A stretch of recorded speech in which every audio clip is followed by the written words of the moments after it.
Law practice is a stressful environment, and you're dealing with a lot of very difficult situations. I used to wake up with a knot in my stomach every morning, feeling that stress. He just was burdened by work. I mean, it was always on his mind. You know, it was a hard thing for him to turn off on the weekends or to get away from it. I was just focused so intently on my career that I was letting what's really important fall by the wayside. Jeffrey Thompson's law practice didn't take just his time and energy. The fast pace and the constant stress also took a toll on his body. I maintained that stress, and it continued to work on me, and it also continued to work on my body. And eventually it broke down. I began having stomach pains, severe stomach pains, that initially I just had no idea what it was. I thought I had an appendix rupture. Jeffrey had developed diverticulitis, a painful condition that attacks the intestinal wall.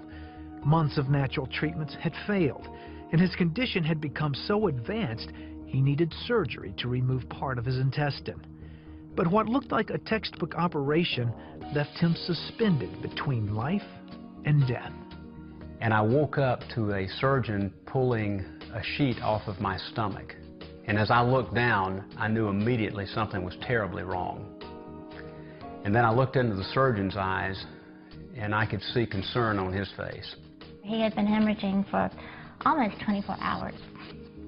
And they had continually given him blood, but it was hemorrhaging into his abdomen, and they didn't know it, into his stomach. It was frightening. I've never seen anyone so pale, but his lips were just completely white. My internal clock told me that I was getting ready to die, and I only had a few seconds of consciousness left. I reached up to grab my wife. I was just wanting to tell her how much I loved her and tell her that I was getting ready to leave her. And I went to him, and it was right after that I lost him. You know, I could tell he left. And he took my hand, and then he was gone. And my life came to my center torso, and I began to rise out of my body up into that room.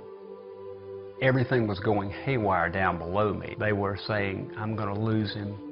They were doing everything they knew to keep him alive at that point. It looked like it was a disaster going on, but it was the sweetest day of my life. I never had any pain, and I never had any fear. As Jeffrey's spirit hovered above his body, a light appeared. It was the most beautiful thing I'd ever seen. It started in the center of the room toward the ceiling and began to filter out into that room, and I was immediately drawn to it. And as it began to hit objects in that room, color came flooding out like I've never seen before. My senses became enhanced. I could see everything in that room with perfect clarity. There was an entire dimension that we just simply don't see on Earth. I've never been more alive than I was at that moment. It was incredible. I suddenly had an overwhelming sense of God's presence, of His love, of His peace, of His joy.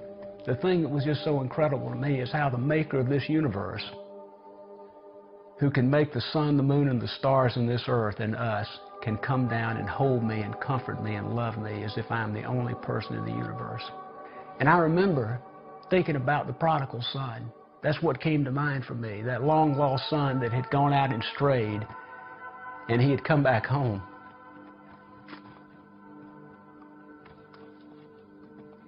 And his father was coming out to hold him and to love him and to welcome him back. That's what was happening to me. It's the sweetest love there is. I told him I wanted to go with him. And then I had a fleeting thought. But what about Madeline, my wife, and what about Will?